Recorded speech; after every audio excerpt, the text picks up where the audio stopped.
All right, this is Al in the afternoon. I'm Al Travis. Again, thanks for participating. If you want to get involved, Al at KTOE.com, Al in the afternoon on Facebook, or pick up the phone and call 507-625-1420. On the line with me today, and I thank you very much for playing along, it's Representative Jeremy Munson. Representative Munson, how are you today?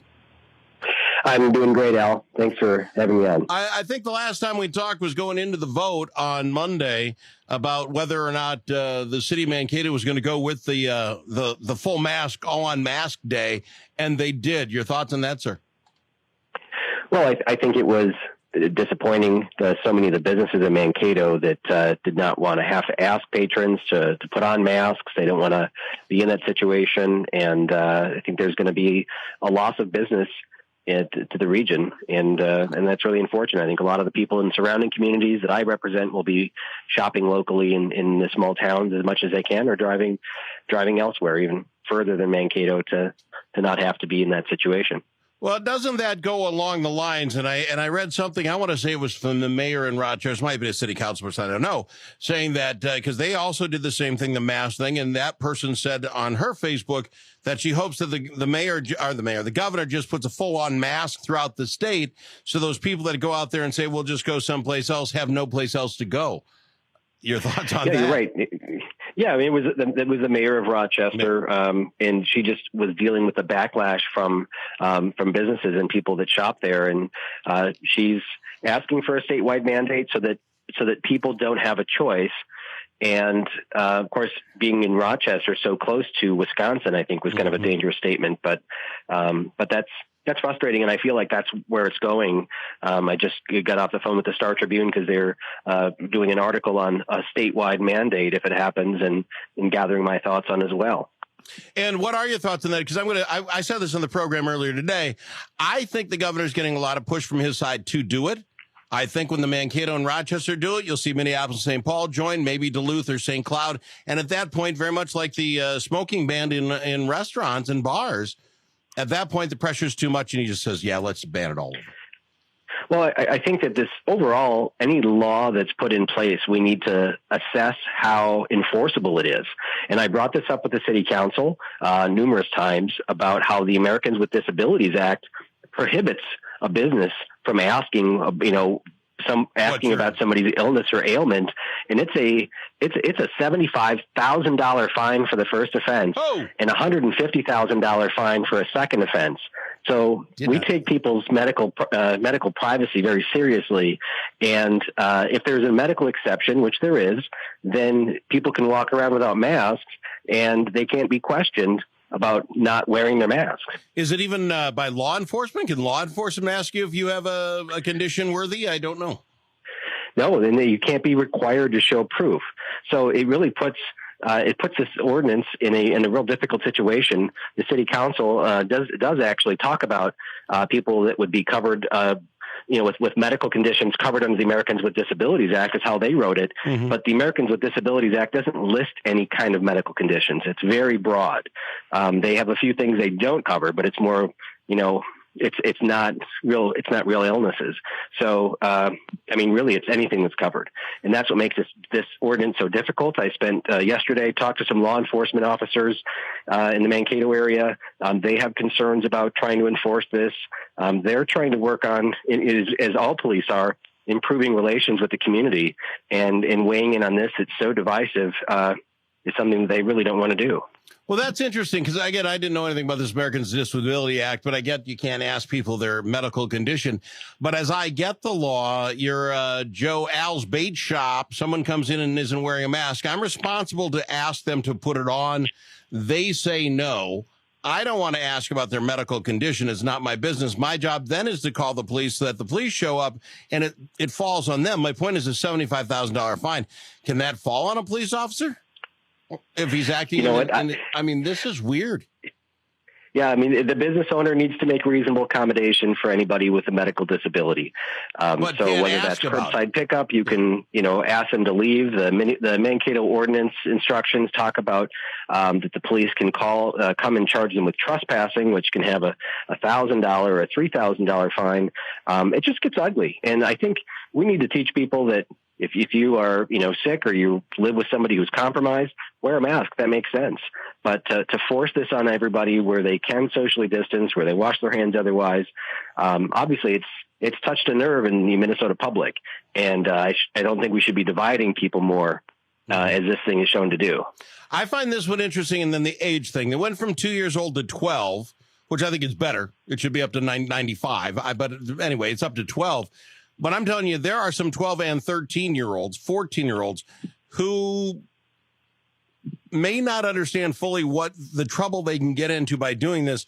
And I just can't see taking kids to juvenile court for a mask issue. I mean, I just think we can do some traumatization here that we just don't want. Well, and you're not going to be able to question the age of someone who's, 12 or 13 or 14. They don't carry ID with them. I think there's going to be a lot of parents dropping their 12-year-olds off at the grocery store to go get groceries for them because they don't want to go inside. But I'm glad they raised it from 2 years old because that was absolutely unenforceable. You're not going to be handing out fines to toddlers. That doesn't make sense. So at least it went up to 12. They improved it a little bit. They dropped the fine from $1,000 down to $100. And they, really stressed giving people warnings, which is good too. But again, if you want to go about your business and the worst case is going to happen is you'll get a warning the first time, there'll be a lot of people not wearing masks. I feel really, I feel sorry for the people that do have a medical condition who won't be wearing a mask because of their medical condition, who are going to be publicly shamed when they go into a store or restaurant not wearing a mask. And mine is, again, the first time. I mean, they were stressing a first time warning, but I don't think it was written in the law that the first time had to be a warning. They just want to, that's the way we go. If you're belligerent about it, I presume they can write your ticket right on the spot. But my question, right. Go ahead. Yeah. Well, I was just going to say, you're absolutely right. You're allowing the police, you're telling the police to use discrimination, to say, do what's best. And that puts a lot of burden on the police too. Right. And you're right. A lot of these tickets are probably going to be handed out at bars where people are not socially distancing and they've had alcohol. And now you're going to cause more confrontation between police officers and the public. Well, let's do this. I don't know if you weighed in or gave me your thumbs up and thumbs down. You guys are going back to the Capitol here next week. The governor is going to, I presume, continue his emergency powers. I think the first thing he wants to do is going to do masks for everybody. Do you think he will or won't? Well, he may wait until we've voted to remove his emergency powers. So he might wait until the vote next Monday, and then after that, he might to push the mask mandate. I don't think he wants even more pressure to take away his powers, but I do believe that it's coming. That's what it sounds like. The Department of Health commissioner is asking for it. So we'll see. Let's go to break. And when we come back, I want to talk about the special session, but I also want to talk about the lawsuit you're a part of and how you think that's going. Can we do that after the break, sir? Absolutely. I've got him, Representative Jeremy Munson on KTOE. I'm Al in the afternoon, filling you in on all things going on. 4:15. 91. Feels like 101. Goodness, it's hot. I've got Representative Jeremy Munson on the line. Representative, you are one of the first four to put up a lawsuit up against the governor for his Emergency Powers Act and renewing it on every 30-day basis. And up to, I think it's 13 now. Maybe you've got more since last time we talked, but I think you have 13 legislators that are on that bill now, or that lawsuit. How is it going, sir? Well, it's going really good. And just to remind your listeners, we're suing him on three different points. Mm-hmm. One, that he's exercising pure legislative power because he's writing laws without the legislature. The second point is that the only way we can stop his powers is by a legislative veto, both bodies voting to remove it, which the Supreme Court of the United States found to be unconstitutional when Congress did it. So we have a really good case there. And then the third one is that nothing in the law allows him to do this for a public health purpose. He tried to get a bill through to give him the authority to declare this emergency due to a public health crisis, and that bill never passed the legislature, so it's not even in the law. Those 3 points are our lawsuit.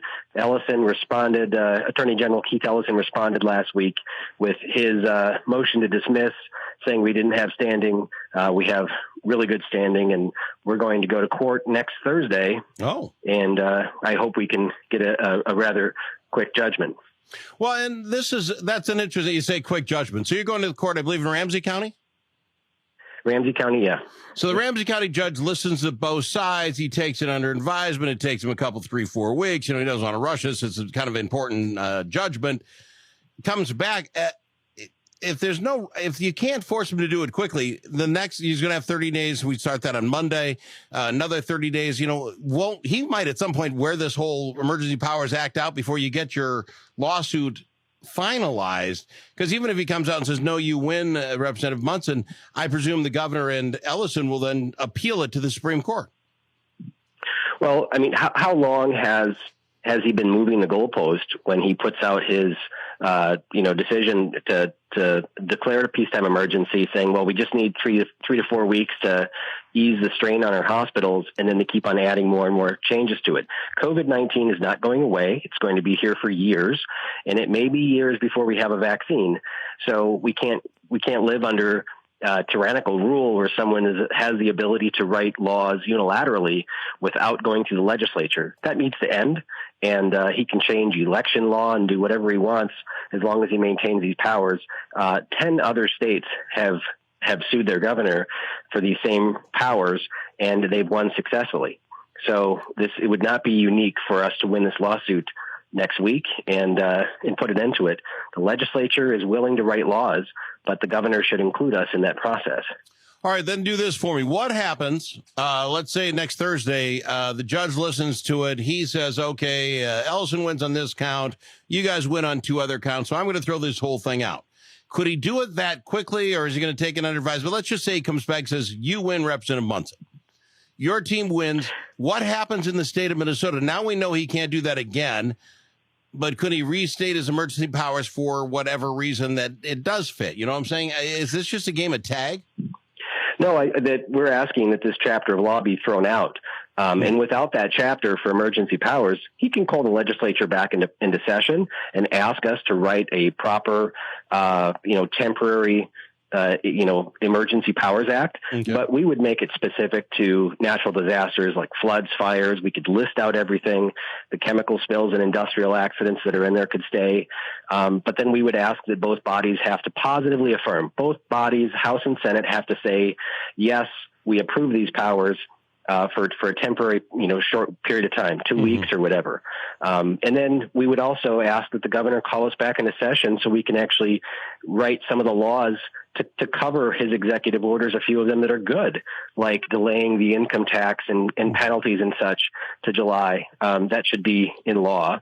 And we could take care of those items too. Mr. Munson, can I hold you over for one more break? Because I want to get into what you think will get done in this next session, but I got to play these or the boss man gets mad. Absolutely, Al. All right, I appreciate it very much. Representative Jeremy Munson.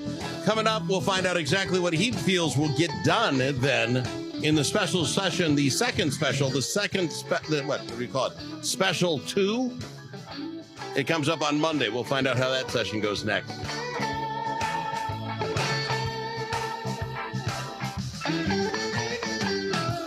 It's Al in the Afternoon, Southern Minnesota's best and #1 afternoon talk show on news, sports, talk, KTOE.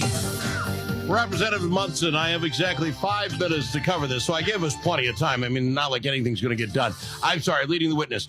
You're going to vote, I presume, no, but I presume he's going to keep his Emergency Powers Act. That's going to stay at least on Monday when you guys go back? Yeah, we had 3 Democrat senators vote with all the Republican senators, and we had 2 Democrat House members vote with us in the House with all the Republicans in the House. So I imagine if we have another clean vote on that bill, we may add a few, but not enough to end his peacetime emergency. All right, bonding. Are you guys going to get bonding done when you go up there? Well, they're in deep negotiations with it right now. They're looking at somewhere between $1 and $3 billion. The Democrats in the Senate are holding it hostage for police reform. So they're demanding a ton of reforms to police in the wake of George Floyd's death. And they refuse to vote on bonding until that's passed. The Senate did not pass it last time. I don't know why they would pass it this time. And of course, in the House, members of the Republicans in the House are holding the bonding bill hostage because we want to end the peacetime emergency. And so I don't know if the bonding bill is going to pass. There are some important projects in it, but I don't know. I have not seen a bonding bill that's of a size that I would support. So what do you believe actually gets voted on and taken care of next week?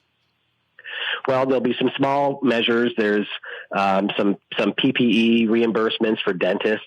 Okay. There's additional subsidies for broadband that may pass. There's some COVID-19 legislation that may be coming through, some of it including subsidies, taxpayer subsidies for childcare. There's also a very important bill that conforms to the federal Schedule 179 depreciation with some retroactive fixes. A lot of farmers and small business owners had received enormous tax bills in the mail from the Minnesota Department of Revenue because of a mess up the legislature did last session. So I hope that gets fixed. So then I'm getting the feeling, and maybe I'm wrong, I shouldn't do that on you. You're okay with getting back up there, having a special session number 2, so some of that stuff can get done, or would this just all wait? Let's get the vote done in November. Let's go back in January and make our business. Are you okay with this special session? Well, I don't have high expectations of fixing things, and it's really frustrating that the governor continues to wield unilateral lawmaking ability. I know there's also a $300 million taxpayer spending bill to rebuild Minneapolis after the riots that I know that a lot of people in my district have voiced strong opposition to rebuilding that with taxpayer dollars when the governor just sat on his hands while the city burned. That may hold up. That may be attached to some really important legislation that doesn't get through because of these, multi-subject omnibus bills that get crammed together. So I don't have high expectations of passing a lot of legislation, but those are the items that I've heard are going to be on the docket. Can the governor actually spend $300 million and help refurbish Minneapolis without there being a vote between the House and the Senate? He could spend the money out of the federal COVID money, maybe, but it has to be approved by 10 legislators. Our Senator Rosen is one of those members that sits on that committee, and there might be some way for him to do that. He may continue to push his powers by doing things that it's just really unclear. We're in uncharted water. This emergency powers was never set up to last so long. It was meant to be very, very short term for floods, fires, that kind of thing. Yeah. So we're an unknown territory. All right, fair enough. And so then give me a guesstimate. How long are you guys actually in session? You guys, I think I just said it with Senator Draheim. You can't go put all the votes up. You guys know you guys haven't got anything, quote unquote banged out yet. So you can't just vote on it. But if you voted Monday or Tuesday and you got, nothing got through, you could go home, but it would look like you're not doing anything. Do you have to at least stay up there a week? Well, we don't have to stay up there a week, but I can't imagine it lasting longer than Friday. It's hot. We don't have any housing for the people in out of state. People that have apartments up there during the session have nowhere to stay, so it's going to be a little frustrating to stay up there for many days. But I imagine we'll have 2 or 3 days of floor sessions and debate, and we'll adjourn. All right, sounds good. When you get done, will you let me know what happened? I sure will, Al. Thanks for having me on. And on Thursday, of course, next week, Thursday, when you have that court case, maybe we get you back on Friday and we'll talk about how that went. Fantastic. Sounds great. Thank you, Representative Munson. I do appreciate you having on the program, and I do. He does. He comes on whenever we ask him, and I think that's fantastic. They're heading back to Minneapolis, back to St. Paul, and I'll tell you what, we should all talk to our legislators. I know people say that, but let's get something done or stop. Well, let's not pretend we're going to get stuff done. It's 5:30. I'm Al in the afternoon.